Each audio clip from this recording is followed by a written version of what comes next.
नमो नमस्ते गुरवे महात्मने विमुक्तसंगाय सदुत्तमाय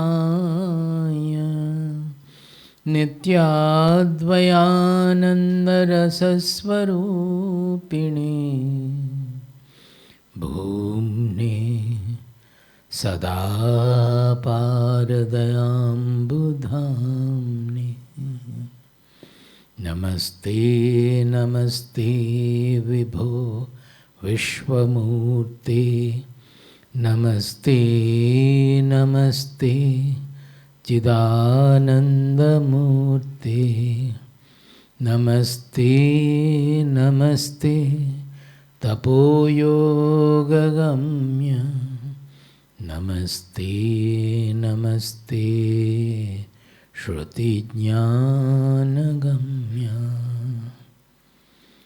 स्वराज्य साम्राज्य विभूतिरेषा भवत्कृपा श्रीमहिमप्रसादात् प्राप्ता मया श्रीगुरवे महात्मने नमो नमस्तेस्तु पुनर्नमोस्तु नमो नमस्तेस्तु पुनर्नमोस्तु नमो नमस्तेस्तु पुनर्नमोस्तु नमस्तस्मै सदैकस्मै कस्मै चिन्महसे नमः यदेतद्विश्वरूपेण राजते गुरुराजते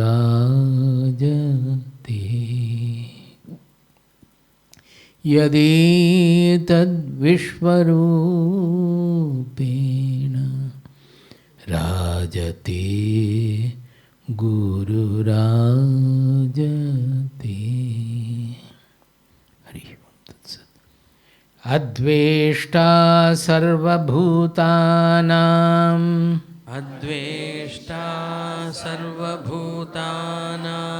मैत्रः करुण एव च मैत्रः करुण एव च निर्ममो निरहङ्कारः निर्ममो निरहङ्कारः समदुःखसुखक्षमी समदुःखसुखक्षमी सन्तुष्टः सततं योगी सन्तुष्टः सततं योगी यतात्मा दृढनिश्चयः यतात्मा दृढनिश्चयः मय्यर्पितमनो बुद्धिः मय्यर्पितमनो बुद्धिः यो मद्भक्तः स मे प्रियः यो मद्भक्तः स मे प्रियः यस्मान्नो द्विजते लोको यस्मान्नो द्विजते लोको लोकान्नो द्विजते च यः लोकान्नो द्विजते च यः हर्षामर्षभयोद्वेगैः हर्षामर्षभयोद्वेगैः मुक्तो यः स च मे प्रियः मुक्तो यः स च मे प्रियः अनपेक्षः शुचिर्दक्षः अनपेक्षः शुचिर्दक्षः उदासीनो गतव्यथः उदासीनो गतव्यथः सर्वारम्भपरित्यागी सर्वारम्भपरित्यागी यो मद्भक्तः स मे प्रियः यो मद्भक्तः स मे प्रियः So we have already explained this word by word, each word. I have also explained how Each of these qualities or virtues, they link us to the ultimate knowledge of our real identity. All the troubles in life or in the society, they are coming from the smallness of our identity. So the solution lies in knowing that this is not the real I. That I is the universal I. There lies the solution for individual problems as well as the societal problems. Everything. Those who study, you know that this ignorance about the smallness of our identity, how does it work? It has got two powers. One is called the avarana, another is called vikshepa. That is, one is to cover up the real identity. First of all, we have to forget. We start thinking that I am small, different from all others. The moment it is covered up, immediately the distraction starts. We run after certain things we like. We try to run away from the things we dislike. We try to cling to certain things. We hate certain things. All the competition, greed, everything comes from there. So the real solution doesn't lie in small corrections, but to correct it from the base. See, if you want to change the course of a river, say Ganges is too big, but even in there also, will you try to change it trying from where it is meeting the sea, that is Ganga Sagar, where the Ganges meets the sea, there the width is about maybe minimum 40-50 kilometers or so, the width. In Diamond River itself it is 20 kilometers or so.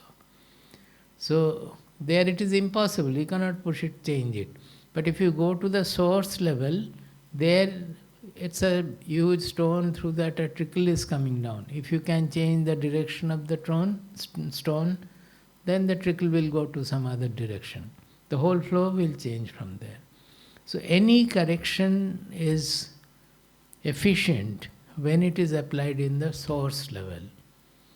So in our character behavior also, we may try 100 times not to hurt others. Every time we end up hurting others, we will think that no, again I have hurt, I will not hurt. It will not be corrected. How much you will subdue, how much you will control. You have to go to the source, find out the behavior is the effect of our thoughts. If I am ending up hurting people, being angry with people, there must be some thoughts responsible for that. So try to correct there.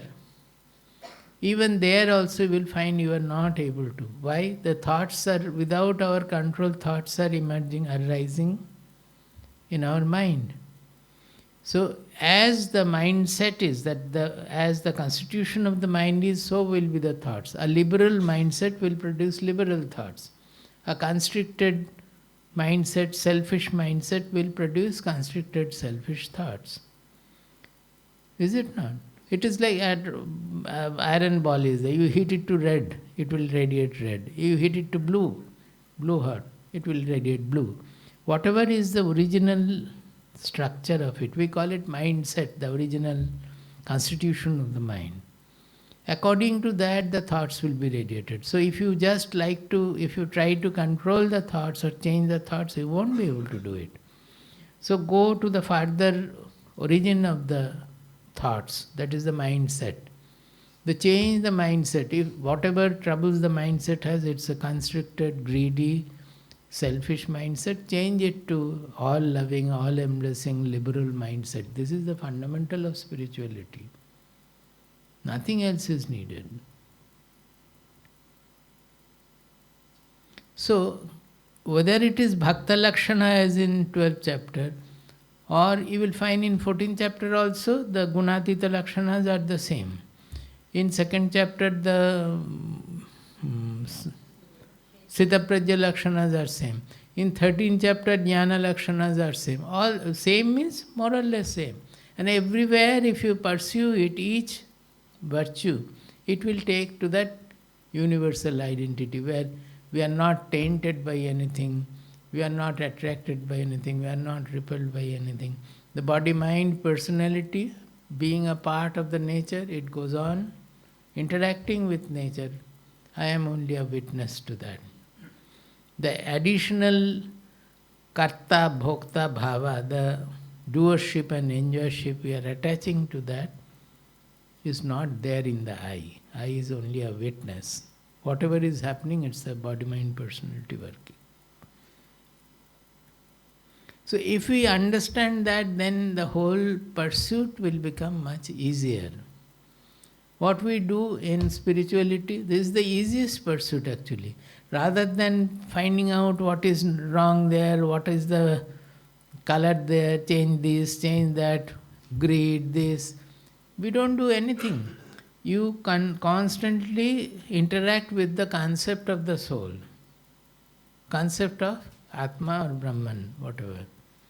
What is that concept? It's unlimited, it is not limited by the body, mind, personality. It is untainted, nothing touches it. It is unchanging with time, it is transcending time, space, everything. Nothing can change it. So if you constantly think of the soul, how do you think? By studying the scriptures, thinking about it, meditating on it, meditating on it. In our studies of the scriptures, it is not that we are gaining the knowledge and that is all. It's not so. We are using the concept of the soul as a tool to expand our mind, to make our mind free of all bondages, free of all taints. So if we constantly interact with the concept, what is the concept? The Atma which is all pervading, which never gets tainted, which is not dying, not getting born, nothing. If such a concept we interact with, what will happen to the mind? Yeah, it is simple dynamics that whatever you interact, you stay with a very angry person for 1 month, not 1 month, 1 day is enough. You will start becoming angry. You stay with a peaceful person for a few hours, you will find that a peace dawning in you. It's through interaction, always there is an exchange of qualities. So by constantly thinking of the soul, meditating on the soul, analyzing about the soul, the change takes place in our mind and intelligence. The mind becomes the soul. So whether soul is actually there or not, it is there, but let us take it as a concept. Even it is not there, the mind will become the soul. That is what we want. We don't have to lose anything. Let the soul be there or not be there. Just simply by interacting with the concept of the soul, the mind becomes free of all its bondages, all its limitations, all its constrictions. It is such a simple practice. It's difficult. It's PhD level. It is difficult. Why? Where is the difficulty? What you do, is it easy? It is much more difficult. Complicating everything. Whatever you are doing, oh, that man thought this man thought this. Complicate everything, which is a simple thing. We will add so many strains to it and complicate the whole thing and then try to isolate them. Like making a jata and then trying to remove the complexity. Is it not? So which is more difficult? Becoming simple by interacting with simplicity or becoming complicated by interacting with...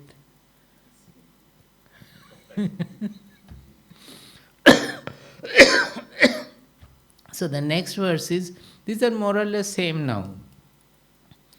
Yo na hrishyati na dveshti. The 17th. Yo na hrishyati na dveshti. Yo na hrishyati na dveshti. Na shochati na kankshati. Na shochati na kankshati. Shubha shubha parityagi. Shubha shubha parityagi. Bhaktimanya same priyaha. Bhaktimanya same priyaha. He says one who doesn't get elated by getting something which is favourable, which I want, desireful. When we get elated by being that. It may be good and You may be happy, but the person is not getting elated by that. It has come, sometimes we may go also. So the elation is not there, and if you don't get, or you get something which is not very favourable or likable, then also the mind should not get agitated or hateful about it. Dveshti. Na hrishyati, na dveshti. Whatever comes, you accept. Whatever goes, that also you allow you to go, let go. Na shochati, na kangshati. It is not that there will not be dukkha. There will be dukkha. But dukkha means suffering, the situation of suffering. There he will not be overwhelmed by grief, as Arjuna was overwhelmed by grief. He will not be overwhelmed by grief. Overwhelmed means what? He has lost his control. Grief has overtaken him. So the depression is a very, very, what do you say? That when you are not under your control, you are not atmastha. You are under others' rule. So neither he is depressed, shochati, grief. Suffering situation will be there. He will be sukha, dukkha he will have. Suppose there is a situation, a dukkha situation, somebody is suffering or so. Will he clap there? He is not going to clap. Or will he start laughing? No. He may smile, that is different. He will have the dukkha, but he will not be overwhelmed by dukkha. Na kangshati. Similarly, when something is necessary, he may think that yes, it should happen, it should come or so, but he will not be overwhelmed by the desire for that you do anything to get that. Shubha Shubha Parityagi. It's a very elevated concept, but still you can understand. Shubha and Ashubha means auspicious and inauspicious. Generally, this Papa Punya we discussed the other day, yesterday or day before. This Shubha Shubha, normally we are not supposed to do anything inauspicious. We are doing auspicious. But this, a real devotee is going to a transcendental state. This we are talking about a transcendental state, where we should be able to do Ashubha also when it is necessary. Suppose the killing, is it a Shubha? Killing others, is it Shubha? But will not the military have to kill? They are taking to killing not out of any mental lay. It is their work. Why Arjuna is being told? Because he has to kill his own people. The other side happen to be his own relatives, and that too his most beloved grandfather, the most respected teacher from whom he has learnt archery. To kill such people, is it not Ashubha? Is it not inauspicious? So unless he is able to get rid of this Shubha feeling, he will not be able to do it. Just in the beginning, in the first chapter, he is saying, Ahovata mahat papam kartum vyavasita vayam yat rajya sukha lovena hantum svajana mudyataha. He is telling Krishna that we are going out to commit one of the greatest sins. Why? Because of the greed for enjoying the kingship, we are going to kill our own people, my own grandfather and the teacher. If it is so that he was fighting for the greed for kingdom or for winning the kingdom and having the comfort of the kingdom, then it is sinful, it is Ashubha. But he is not fighting for that. He is fighting for a greater Shubha, greater auspicious development, that the earth has become corrupted with the wrong kings ruling. So it has to be protected, for which the war. So he has to fight the war. In that, many of the people who will be dying, most of the people will die, many of them are very good people also. You cannot help it. It will happen. So it is Ashubha, no doubt about it. But still, to protect the greater welfare of the society, greater need of the society, one has to do it. War is part of that. Not other war which we are intentionally clamping on others and creating problem. It's not like that. It is to protect the country. So this, when to do the Ashubha also, naturally our mind will have to be freed of the usual dharma limitation. I have been talking about it repeatedly in Nachiketa's case also. He wanted to know anyatra dharmat, anyatra dharmat, anyatra asmat krita kritat, anyatra bhutacha bhavyacha yat tat pashyasi tadvada. If you know anything which is beyond the code of dharma and adharma, what does it mean? That means one has to transcend, to know the truth, to go to that level of truth. You have to transcend both moral codes of dharma and adharma. You have to transcend the causality by which the whole universe is bound. Otherwise, the ultimate truth cannot be known. You have to go beyond time, which is part of the causal universe. So to know the transcendental truth is to outlive all the limitations we are having. Finally, even the subject-object duality has to be overcome.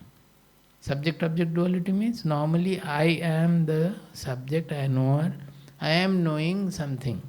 This knower, known, and the process of knowing. This division will not be there. The knower himself will become the knowledge. That is what happens. Atma is the knowledge. And I am trying to know the Atma. Then when I know the Atma, what is happening? Atma is me only. I am becoming the Atma there. Is it not? So, that is the last division, that duality of subject and object. That also has to go. Samashatrau cha mitre cha Samashatrau cha mitre cha tatha manapamanayoh tatha manapamanayoh sukha shitoshna sukha dukkheshu शीतोष्ण सुख दुःखेषु samah sanga vivarjitah. समसंग विवर्जितः Samah shatrau cha mitre cha. Does it mean that you will fight with the mitra and invite the shatru? No. You should be freed from your mind the feeling of enmity. If they are standing on the enemy line, you have to fight them out. Not just because they are your son or somebody is your son or your grandfather, you can leave them. I told you the real case when we were studying. The Naxalite movement was at its peak in 1970, 69, 70 or so. So it so happened that the police company and the Naxalite people, they were face to face in one place. That was the very important day because the previous day the police thana was burnt by the Naxalites. So the team was led by the inspector. When they came face to face, the inspector found that his son is leading the Naxalite team, his own son. He did not know that he has joined because they have sent him to hostel to study. And he has come out of the hostel, gone away from the hostel and joined. This has happened to many of our friends. So he could not bear it. He told the deputy that, see, my son is there. I don't want to be partial about it, but I don't have the heart to charge where my son is there. You do whatever you want to do, please go ahead and do. I am going away from here. He left the scene. Because he could not overcome. The same thing happened with Arjuna also when on the 9th day or 10th day when he was facing Bhishma, he was not able to throw the arrows. The arrows he is throwing but they have no power, it is falling. Or hitting his body, the armory, it is falling. Finally Krishna So every day he is telling them something.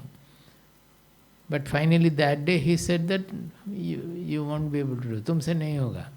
You will not be able to do. Although I have promised that I will not take weapon in this war, I will only be the charioteer. I will flout my vow. Here I am taking my Sudarshan Chakra, I am going to kill Bhishma. He got down from the chariot, went towards Bhishma with the Sudarshan Chakra. Then Arjuna, twice it has happened, Arjuna ran and then fell at his feet. That don't violate your promise, I will kill Bhishma. It was not easy. How can he kill? But one has to go beyond all these feelings because Bhishma was heading the other side, which had to be defeated.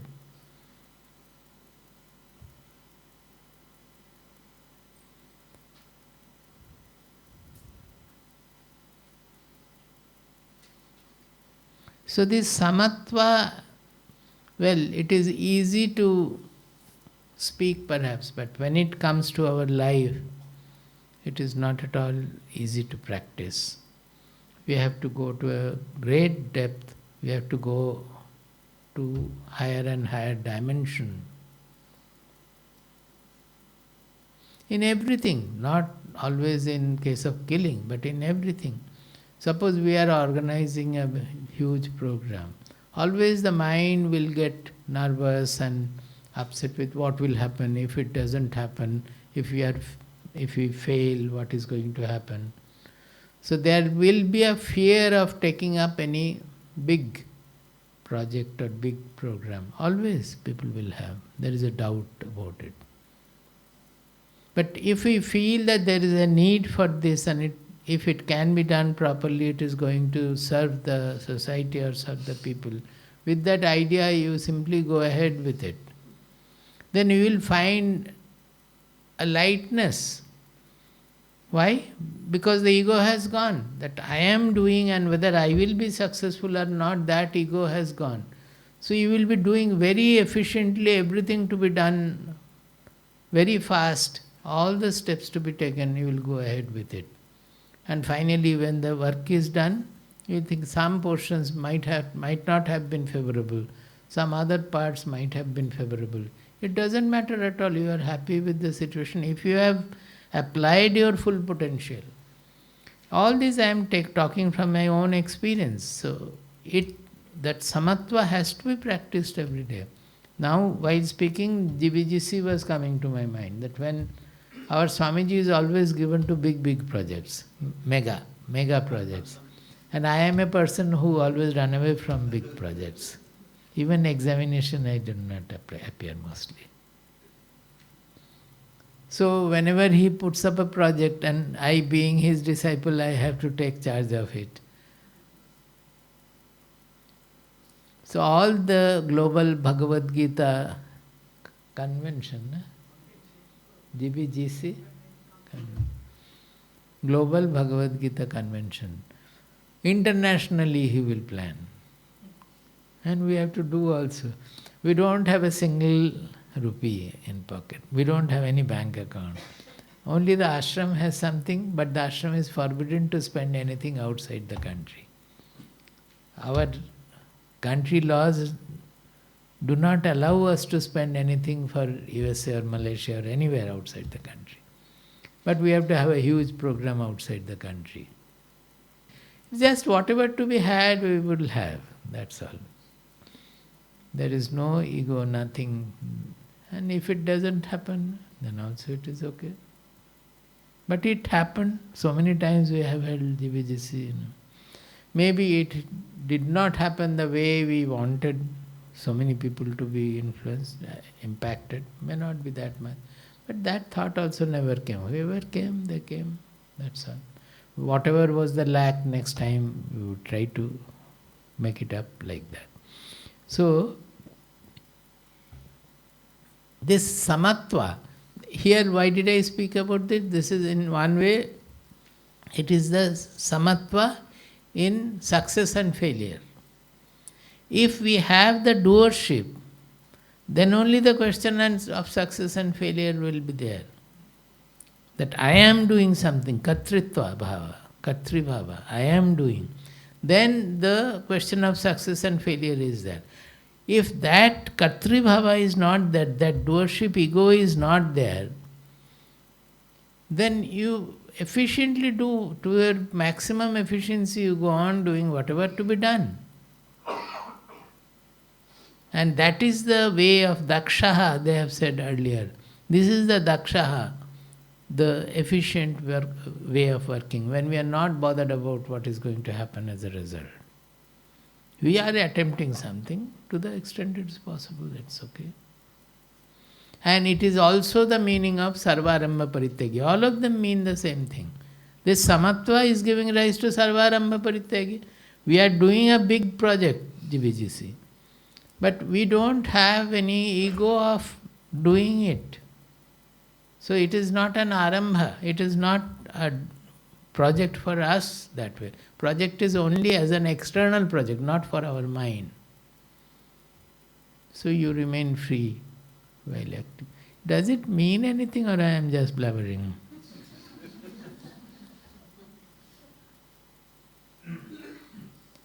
Tatha mana apamanayoho. Mana apamana. That is remaining equal, this samatva, remaining equal in mana and apamana. Mana means when we are looking for prestige. And apamana when there is the reverse of prestige. That is, you are insulted or something is told, or you are not given a proper position. He never looks for mana or apamana, anything. Some places they will automatically give you some prestige, which has no meaning. When I get down here, they will put mala and sing. What is your singing? And where is she? She has gone. Your wife? Huh? So giving tune and all, so many songs and mala and all. Am I going to be deluded by that? They have no meaning. It has a meaning in the social sense that those who are seeing, they are honoring a sannyasin, so it is good. In your mind that there is nothing like that, I know very well. It doesn't matter at all. And if you don't do it also, it doesn't matter at all. I will rather feel more comfortable if it is not done. But because you have been doing, if you don't do, then I will think that, oh, this time they might be a little... So now that you have done, you have to do it. Huh? Let them be confused what is that. That depends on you.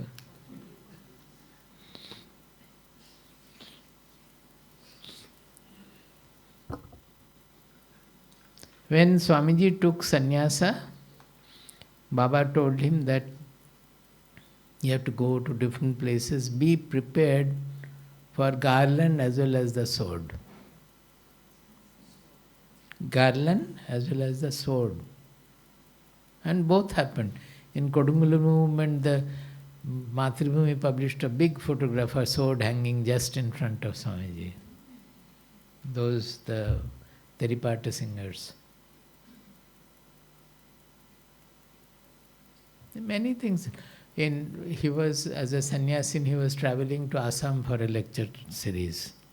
In the beginning, I had not joined. So in the train, he was traveling. And the co-traveler was asking many questions, etc. Talked to him for a long time. Then after that, he said that, oh, now I have understood. You are an idle person. You want to live on others' money. What is there? Yes, Swamiji said, yes, perhaps. Shitoshna sukha dukkheshu. It is not that hot, cold and hot. It is a comparison of sukha and dukkha like shitoshna. Shitoshna sukha dukkheshu. Sukha dukkha, they are alternating like the heat and cold. Suppose you put your hand in cold water, very cold water. Then you put your hand in the normal room temperature water. Will it not appear to be warm? Because of the relativity, because of the heat like that. So whenever heat and cold alternate, it is the relativity which bothers us. Similarly, whenever there is sukha, actually when the sukha is not there and you are expecting sukha, it is dukkha. There is nothing called sukha dukkha as such. When you are expecting something and that is not happening, you start feeling, you suffer, that you start missing it. That is why they give this example. That is like that sukha dukkha, shitoshna sukha dukkheshu. Such a person remains equal in sukha as well as dukkha. Now this is widely misunderstood. That means the person doesn't have sukha and dukkha. We don't think, that is the problem. If the person doesn't have sukha and dukkha, then where is the question of samatva in sukha and dukkha? If I don't have sukha and dukkha, then where is the question of being equal to sukha and dukkha? He is having dukkha, he is having sukha. But he is not getting depressed in dukkha, he is not getting elated in sukha. He is taking it as it comes. Both are welcome, both can go also, doesn't matter. One is going, one is coming, he doesn't bother about it. That is the samatva. Noah doesn't become a stone that he will not have sukha and dukkha. Perhaps he will have much more than what others have. But he will not be overwhelmed by the sukha or overwhelmed by the dukkha either. He can take much more. I had shown the other day the waves, that as the depth increases, one can take much bigger wave. When the sea depth is more, suppose in Pacific Ocean, 14 kilometer or so is the depth in the central region. There huge waves also, they will not break. It can take such huge waves because of its depth. It can sustain that huge waves. When the waves come near the shore, the depth gets reduced. You know that is why the breaking takes place. The breakers at the edge, it happens because the depth has gone. If the sea beach is shallow, say about 1 kilometer shallow like this, you will find the breakers are starting at a very far distance. But if it is a sudden depth, then breakers will come only at the end. Because the depth more means it can take more violent, more powerful waves.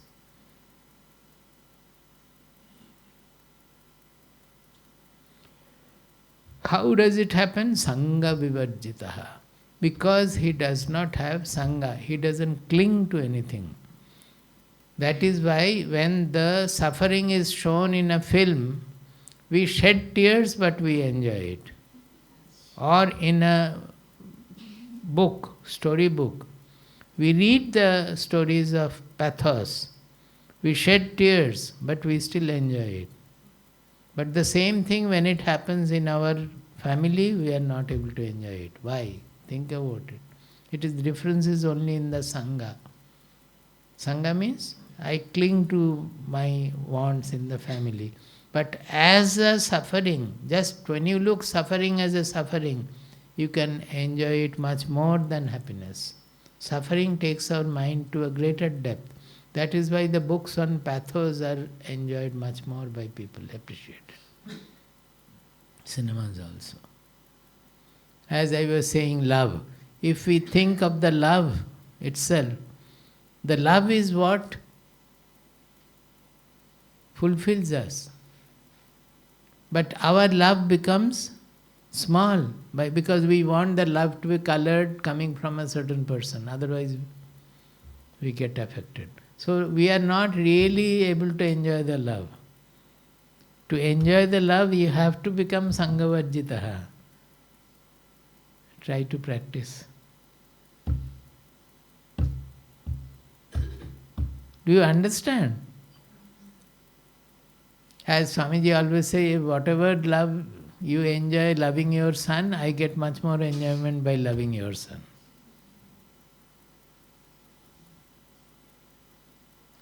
Tulya ninda stutir mauni. That means ninda and stuti means praise. Just now as you were saying mana, apamana, like that, somebody is praising. He doesn't look for praise. Ninda, somebody is saying the opposite. It will always be there. Somebody will say something against, somebody will say praiseful things. For him it has no meaning.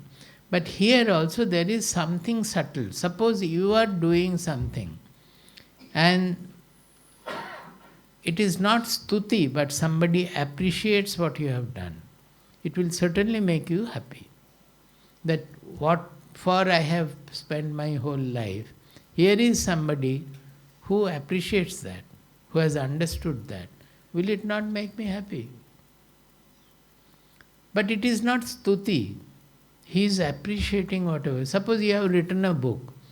If you find somebody is appreciating for genuine reason that book, not just praising that, oh, you have written very good, it will have Nobel Prize. No, not like that. But actually appreciating the qualities of the book, will you not feel happy? Because you have spent everything for that. Here is somebody who is also thinking in the same manner. So it is not stuti, but it is appreciation. That is okay. Similarly, ninda means adverse criticism. If the criticism is proper because of some defect, then it is fine. He will take to it.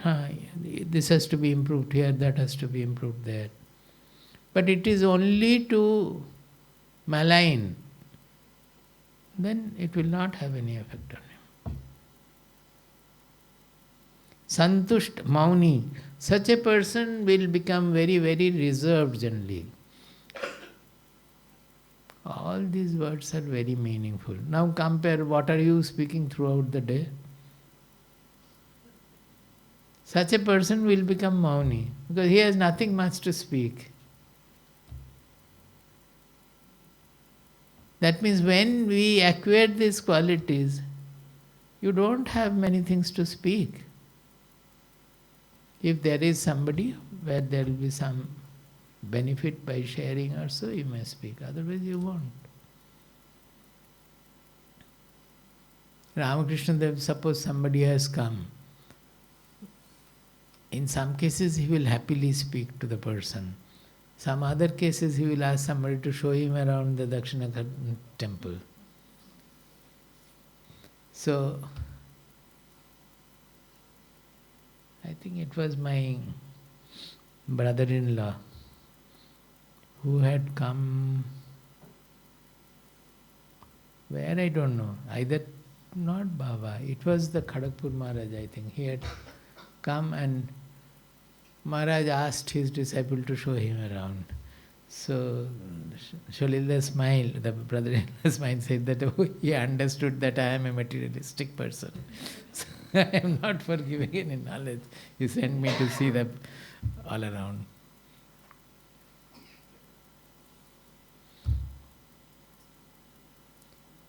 Santushtaha yena kenachit. He is always satisfied with whatever comes, he is satisfied. He will not have asantushti. He doesn't expect anything from anywhere. So why should he become unsatisfied, dissatisfied? Someday he will get food, someday he may not get food. That also is okay. Our Maharaj here, who is in the Ramakrishna Mission Center, what is his name? Let the name remain. Who was staying here. So he was saying that in his bag I found a lot of Maggi, noodles. So he said, it is my only property. Why? Because people commit that they will give me food on this day, that day, etc. But often I am waiting and waiting, the person doesn't appear with the food. So what shall I do? I have to take food. I cook Maggi and take. So this also happens. No, he did not put any complaint because people are having their family. Someday some special is there, although they might have committed, they could not fulfill the commitment, it can happen. So santushtaha is the main thing. Whether they give or not, doesn't bother.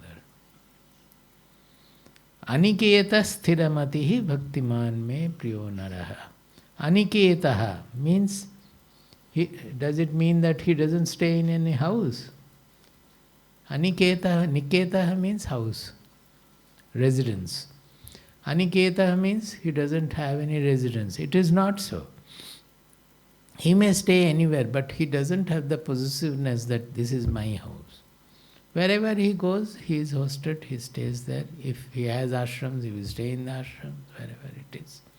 But he doesn't have the feeling that this is my house. That possessiveness is not there.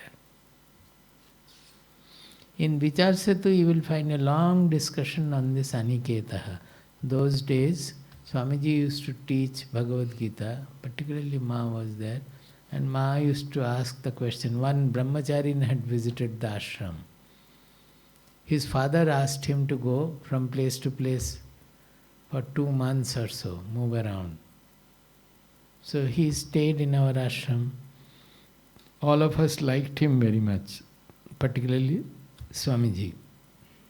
So we asked him to stay back for a few days to rest and then go. Swamiji asked him.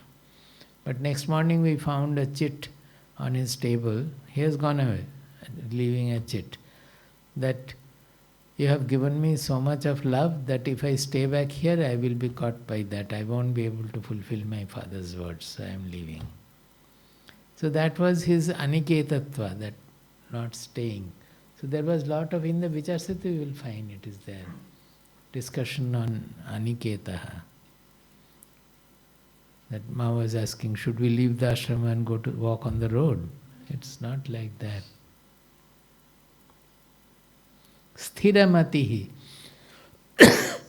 Stable-minded. He will be absolutely stable-minded. All these things will come just by getting rid of desires.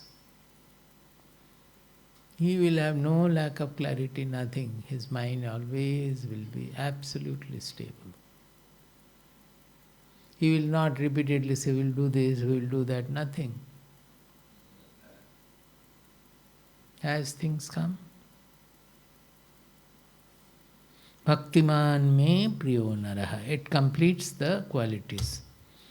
Then the last one he says, Ye tu dharmamritamidam. It is 20th verse of 12th chapter. Ye tu dharmamritamidam. Ye tu dharmyamritamidam. Yathoktam pariyupasate. Yathoktam paryupasate. Shraddhadhana matparama. Shaddadhana matparama. Bhaktaste tiva me priyaha. Bhaktaste tiva me priyaha. He says this dharma amrita, this nectarine dharma which he has discussed, as it is spoken of, yathoktam means as it is spoken of. Pari upasate, pari upasate means in everything, in all the activities throughout the day, wherever he goes, one who follows this nectarine dharma that he has discussed. Shraddhadhana matparama. Bhakta te ativa me priya. Such bhaktas are my extremely favorite. Ativa me priyaha. What is that? Shraddhadhana. They follow this. How do they follow? They are shraddhadhanaha matparamaha. Shraddha. Shraddhadhana means those who have shraddha. Shraddha means those who give value to it. Now, whenever we are discussing the spiritual truth, this shraddha has to be at its peak. That means we should give that supreme, it is about the supreme truth. That supreme truth has to be given supreme position in life. It has to be given the supreme value, higher than all other things in life, higher than money, higher than festival, higher than relative, everything. So as we position it with our value, so much will be the benefit accordingly. In 17th chapter we have discussed also, perhaps here, I don't know. Mat Parama, those who give me the supreme position, considering me as the Param means supreme.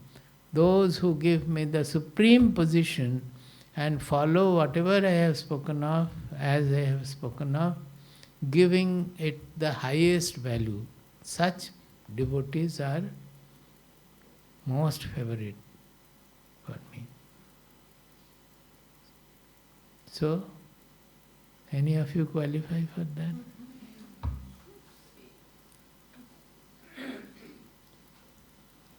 In the 14th chapter, at the end also, after these qualities,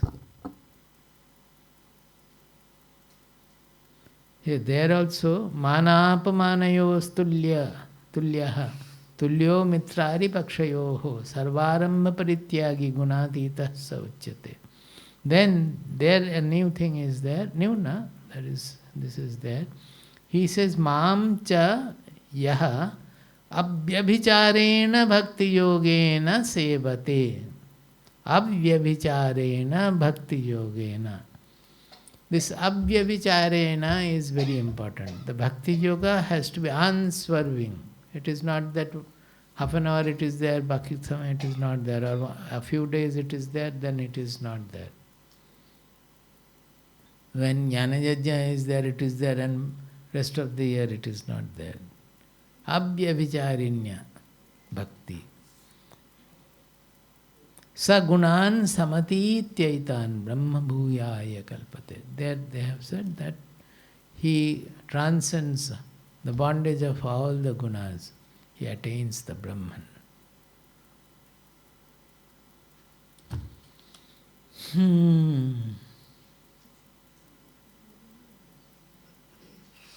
This is what the Bhakta Lakshana, the characteristics of a devotee.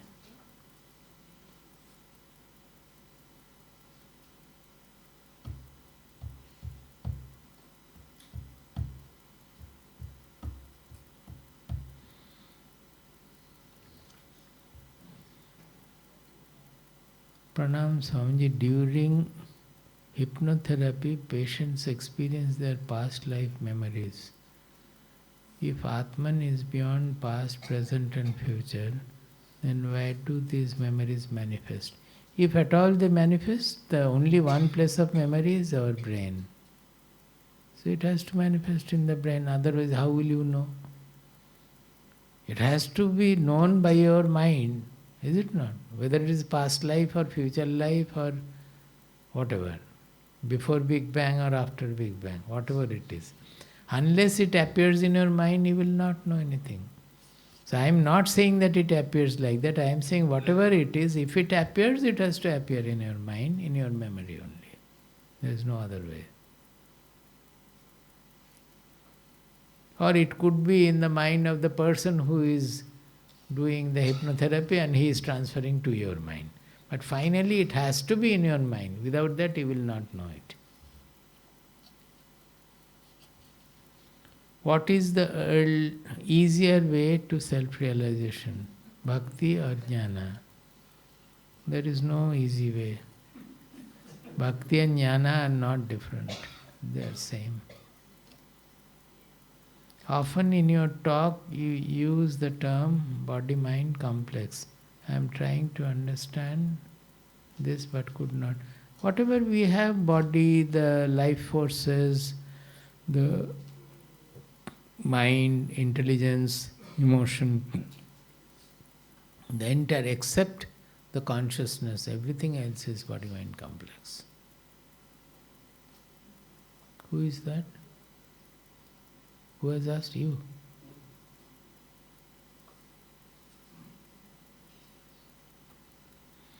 What is easier if you want? In the 7th chapter he has said this is easier than that and all. But you will get completely deluded. Is it not 7th chapter?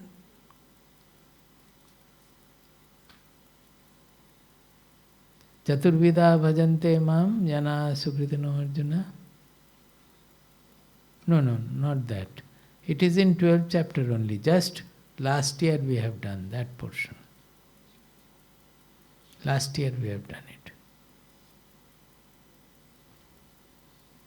See, from 12th chapter, verse number 8, 9, 10, 11. You can read that. There, if you cannot do this, then this. If you cannot do this, then this. If you cannot do this also, then this. Like that they have given. But according to that, the fourth one should be the easiest. But the fourth one is the greatest also. So if you can do the easiest, it will be best.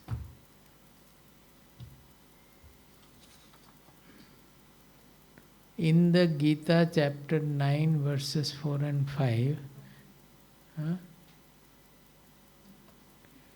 Krishna mentions that all elements are situated within him. But in reality, he is not in them. How should I understand his as it appears is something of a paradox? Yes, it is a paradox because if you think scientifically, it is easier that the whole appearance of the universe is in consciousness. It is appearing in the consciousness. So, whatever is formed, it is practically made of consciousness only. Whatever we are seeing, gross, subtle, existing, non-existing, everything is consciousness. Now, can you say that the consciousness is inside something? It is not limited by anything. Everything is in that. That is what he has said. So, if you think in that term, it will be easy.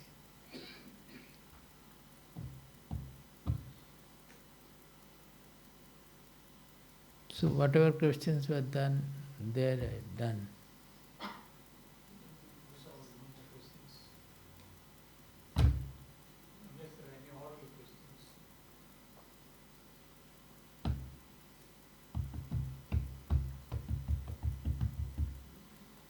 Otherwise, sing bhajan. If there are any oral questions, you may ask now, they being the final day. Or you can still write it down in the slip. We have slips there.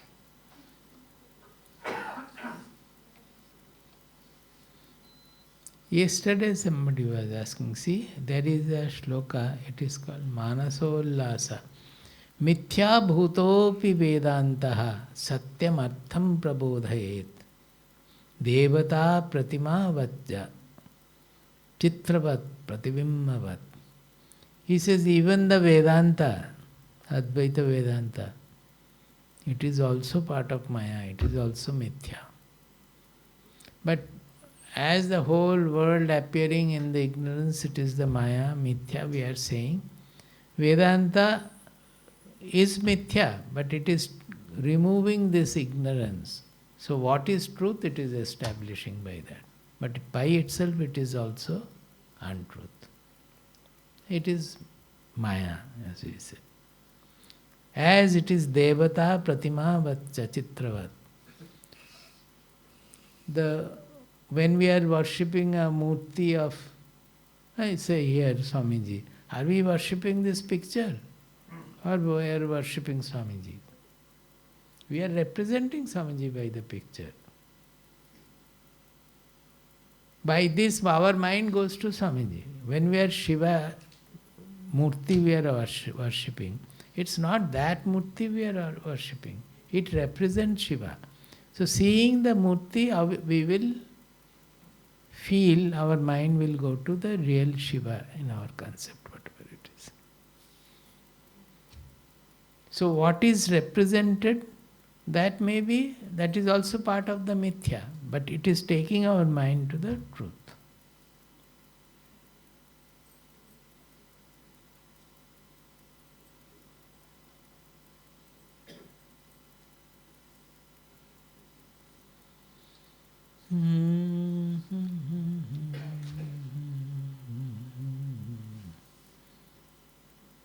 Mahabharata says, Yaccha kama sukham loke, yaccha divyam mahat sukham, Trishna khaya sukhasyaite, narhata shodasim kalam.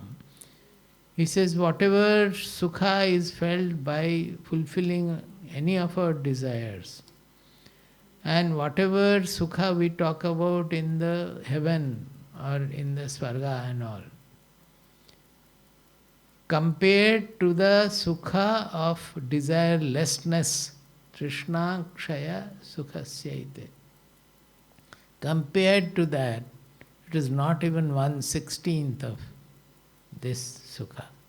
However much we may speak greatly about the swarga sukha or this sukha, the sukha of desirelessness is the great sukha.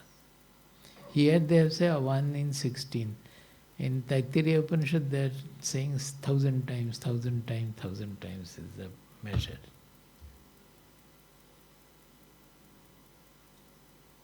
That 16 or 1,000 is mithya. Fact is that it is greater. Sing? Oh,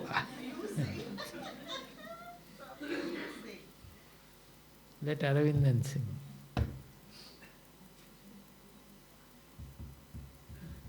This time Ananda Loke has not been sung. Na? Aravindan, why don't you sing Ananda Loke?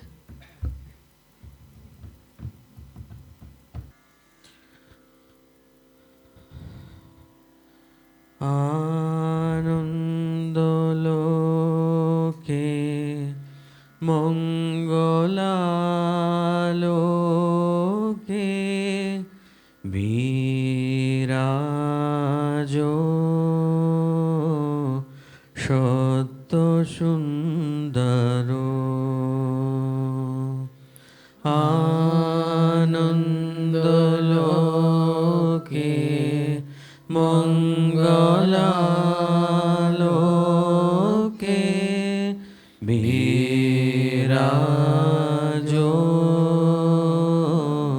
Shoto Sundaro Mohima Taboyodbhashito Mohagagono Mache Mohima Taboyodbhashito Mohagagono Mache Vishwa Jagato Moni Bhushano Beshtito Charone Anandaloke Mangalaloke Virajo Shoto Sundaro Grohotaroko Chandro Tapono Bakulo Drito Bege Grohotaroko Chandro Tapono Bakulo Drito Bege Koriche pano, koriche snano, okhoyo kirone, anandoloke, mongolaloke, virajo, shoto sundaro dharani paro jhare nirjharo mohano madhushobha dharani paro jhare nirjharo mohano madhushobha ফুল পল্লব গীত গন্ধ সুন্দর বরণে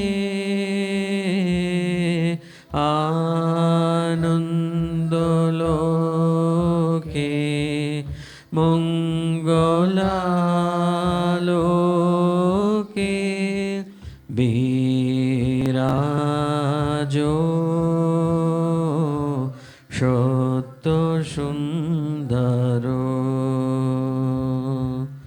বহে জীবন রজনী দিন চিরনূতন ধারা বহে জীবন রজনী দিন চিরনূতন ধারা করুণা তব বিশ্রাম জনমে মরণে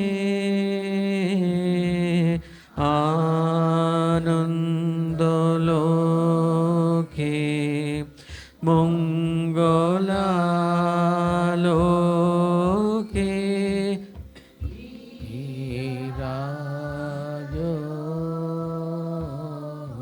সত্য সুন্দর স্নেহ প্রেম দয়া ভক্তি কোমল করে প্রাণ স্নেহ প্রেম দয়া ভক্তি কোমল করে প্রাণ কত সন্তান কর বর্ষণ সন্তাপহরণে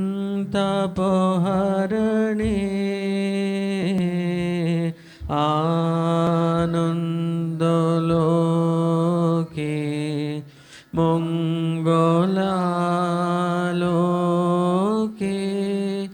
বিরাজ সত্য সুন্দর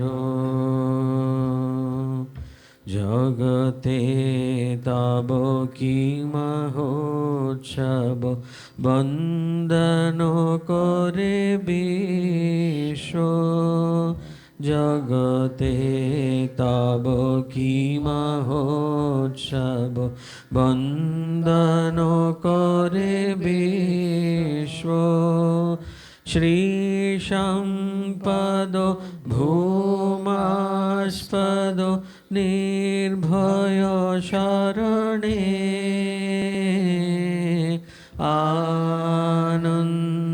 আনন্দলোকে মঙ্গলালোকে বিরাজ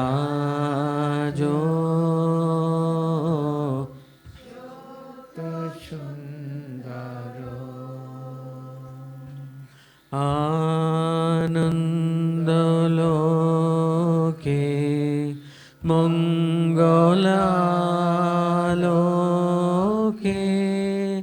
বিরাজ